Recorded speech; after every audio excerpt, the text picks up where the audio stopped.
is this only a car that Jalen Brunson can drive? Or is this car on the verge of breaking down no matter who's driving it? Loaded question. This is my thing with the Knicks, and I don't even know if this is what you're asking, but I think a lot of conversations start here. I wrote this when they made the trade for Towns. I wasn't covering the team yet. I was still in Detroit when they made the move for Bridges. I had just a few weeks earlier had just started when they made the move for Towns, and this isn't an indictment of Towns. This roster, to me, and I know people talk about the Tibbs minutes thing. If you're Tom Thibodeau and you work for an owner who can be sporadic in terms of expectations, clearly they decided the front office and the ownership to go all in this year. Mm-hmm. So I imagine there's expectations that come with that. We wouldn't know. We don't talk to anybody. You're Tom Thibodeau and you maybe feel like I have to succeed with this. You look down at the end of the bench. Who are you putting in? And he made a point the other day, like, wings play more. The best players in basketball are wings. There's Jason Tatum, there's Jaylen Brown. Those guys play a lot of minutes too. You're not going to put Landry Shamet on Jaylen Brown, Jason Tatum for 25 minutes a game. Your wings play more. That's the way it operates. Mikal Bridges has led the league in minutes before. Twice, actually, I believe. This is nothing new to him. OG, if you look at total minutes, yeah, those guys are at the top. But if you look at minutes played, like Brunson and Cat are in the 20s, late 20s, early 30s. It's the wings that are toward the top. So I understand where he's coming from with that. I think for me, the biggest fundamental issue with this Knicks team is the roster. It's not just dependent on Brunson. This starting five had to play phenomenally and has to play phenomenally for them to be a championship team. And they just haven't done that enough consistently. They obviously have a bench that has a second-round pick on there, and Tyler Kolek, who was good the other day. Campaign, a guy who's bounced around the league and has had a pretty good season, right? But bounced around the league. Landry Shamet, another guy that's bounced around the league. Precious Achiuwa, a guy that's bounced around the league. And is he a 4? Is he a 5, right? Mitchell Robinson just comes back. It is not the greatest depth team. Mm-hmm, mm-hmm. And I'm all for like going all in. But I thought they had something good going last year. The city was behind that team. It was a gritty team. They found ways to win. You think they got too much too soon? I think, yeah, it felt like that they had done a good job of being patient, and then they just decided we got to go for it. And I didn't think so. I think they could have, and I think losing Isaiah Hartenstein was a big reason of that, right? Like Oklahoma City could offer the most money, and I think that really put things in a different light for them. Mm-hmm. But with that said, like I don't think fans would have been upset if they slow played it another year, and if this team, like, I'm not sure if you make the Cat trade or if you don't make the Mikal trade and you find a way to replace Hartenstein some other way, like whether maybe only trading 1 pick or 2 picks to get somebody. I'm not sure that whatever that team looks like isn't as good as this team. Like there's depth, they lost a little bit of grit, right? Like you could say what you want about Julius Randle, that's a tough mofo. Mm-hmm. Dante DiVincenzo, that's a tough dude. Like they've lost a little bit of that. And they went all in this year. And I just think it's a team let me make this clear. The Knicks are a good basketball team. Mm-hmm. They are just a good basketball team that has obvious flaws. They haven't shot the ball as well. They don't get up a lot of threes. They haven't been shooting the ball well in general the second half of the season. They play at a slower pace when Jalen is out there, and that's not a knock on Jalen. Like whatever pace Jalen wants to play at, that's the pace I'm playing at. He's that good. They can't defend. They've really struggled to defend. They have some highs, they have lows, but like when you have Jalen Brunson tries defensively, he has physical limitations, right? Karl-Anthony Towns, I don't blame Towns for not being a good defender. He is what he is. Carl is Carl. And they traded for him knowing he is what he is. Mm-hmm. So now you have two guys who struggle defensively. Just off physical limit. Like he's had knee injuries. He's blah, blah, this and that. Like he's older. Like this team just to me it didn't need to be built like this quick. And I think that's where the Knicks' biggest issue is right now. I'm 100% with you, James. For one, you brought up Brunson and Towns. That's at the point of attack, and that's at the rim. Yeah. And no matter what type of wings you have, you can't hide Jalen Brunson so much because they're going to hunt him down anyway. They're going to wind up forcing those switches and getting Bridges off of him and getting OG off of him and putting Jalen Brunson on the island or running Bridges and Towns in a 1-4-1-5 pick and roll and saying pick your poison. Yeah, you can't and Bridges has been a good defender. He hasn't been what they need him to be to make up for the deficiencies of the other two. Yeah, exactly. Yeah. You're asking once again, and it's not just the minutes played that gets me. It's the type of minutes that's being played. It's the amount of torque on the body. It's the amount of responsibility. It's not like you're playing 37 minutes and you're standing around waiting on the action. You're consistently being involved in the action, be it with the switches or be it with on the ball. Right. That's a tough thing to try to keep up with the body, the mind, and to stay reasonably effective.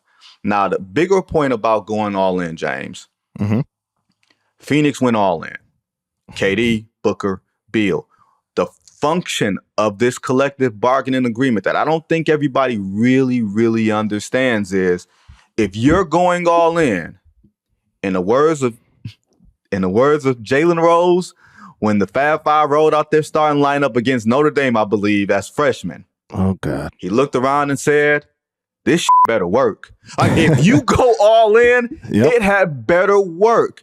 And you can't have two super max-ish guys or max super max types with big holes and deficiencies in their game because you don't have the mechanisms to go get a vet minimum guy, to go get someone out of the buyout market, to go get a lower priced role player who can play above his head. You almost have to have pristine team building anyway to get to where you want to get to. Not when you're, like Karl Towns has had knee issues throughout his career. Like Jalen Brunson, he got hurt in Game 7 last year against the Pacers. OG Anunoby had a hamstring last year. Like this team, and this, whether it's the coach or not the coach, it doesn't matter. The bottom line is this is the roster that you have. And if you don't have, like you said, depth behind it, man, you're putting so much stress on every single player in front of them that I don't think they're built. Like, I don't think they're built this year.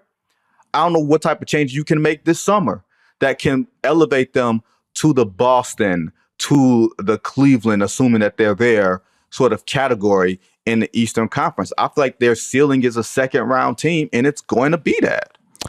I think that their hope is that something happens in Boston where they have to blow it up. I think they are waiting out Boston. Now, with that said, if you spend $6.1 billion on a team, you can spend whatever it takes to keep that team together, right? Or the way that they've developed guys. So now you're the Knicks, right? Like, is it important for guys like Tyler Kolek to play? And he's been playing with. He played the other night with Brunson out and Deuce McBride sitting, and it sounds like Deuce will miss a few more games, right? Like, that's going to be beneficial to team building. You need to, the few picks that you have left, you need to hope that you hit on those picks, right? Now, with that said, when you trade 5 picks for a guy that's never made an All-Star, that's why OKC's up here. They make the trade, get Shea. We have our guy. We pick. And eventually they're going to have to make decisions, right? Right. But they have a bunch of really good players on young deals. And then they add like middle tier guys like Alex Caruso, right? Isaiah Hartenstein. Now, if you're the Knicks, Towns just started his massive deal. Say it doesn't work, right? He's not getting younger. He's obviously had knee issues.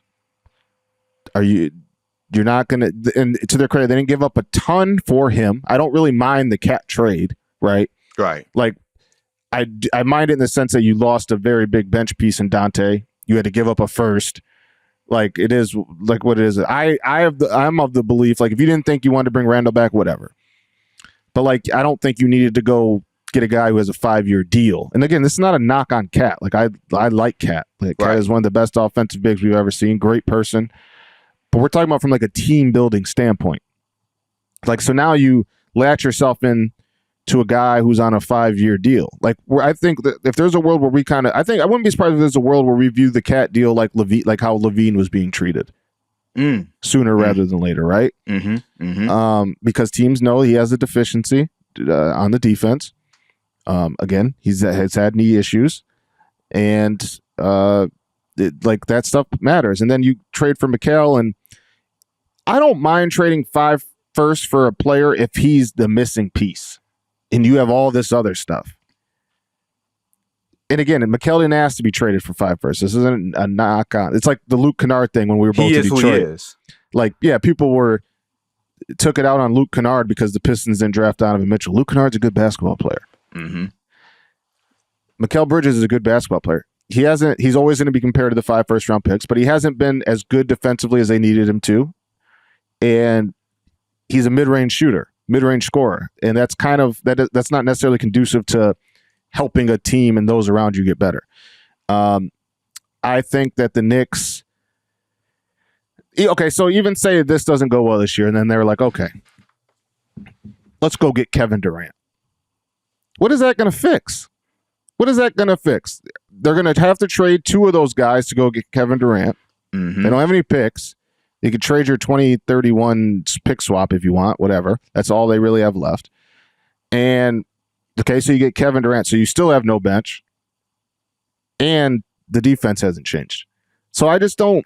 It has to work.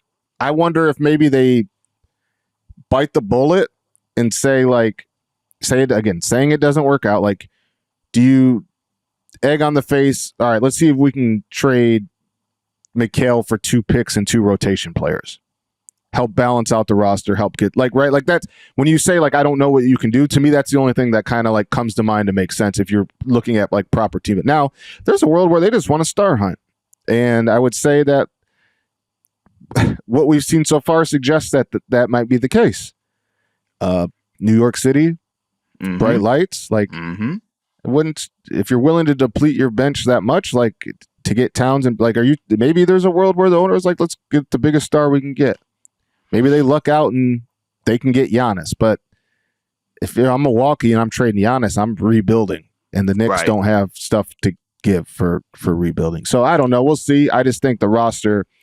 I thought Leon and those guys had done such a great job up to this point, and I understand their logic, but I think they missed just like, and again, we don't know if the process, like to me, when you make those trades, you're ready to compete now. So like they don't speak to the media, so we don't know necessarily what their plan is. I can just go off the actions. Like I thought they have done a tremendous job of being patient, building a team that similar to like Detroit fans, New York fans love those gritty teams, and that team last year was as gritty as they come. And then they kind of just was like, all right, overnight, like they lost their patience. A lot of picks from Mikal Bridges, which that to me signals that they thought they were close if they were willing to do that.